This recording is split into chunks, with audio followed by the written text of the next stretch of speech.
The fourth iteration of all Pacino's parenthood has begun. Noor Alfallah, the 29-year-old girlfriend of the 83-year-old actor, just gave birth to their first child. We don't yet know the baby's gender. According to sources close to the couple, both parents are overjoyed.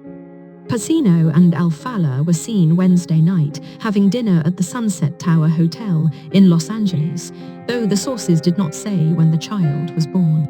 Alfallah was indeed observed, leaving in a black Land Rover, with her baby's father riding shotgun.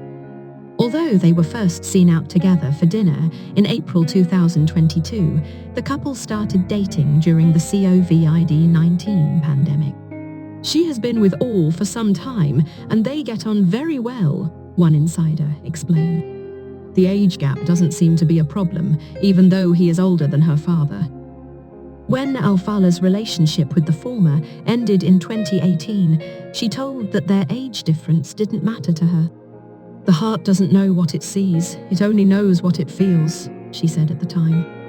"It was my first serious relationship, but it was a happy time for me."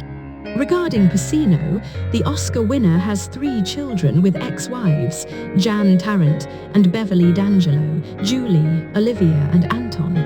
The Scarface actor, who has never been married, has dated Diane Keaton, Lucia Sola and other A-listers for an extended period of time. In a 2012 interview with The Independent, Pacino stated that marriage is a state of mind, not a contract, and added, "When I think about the law and marriage, I ask myself, when did the cops get involved?"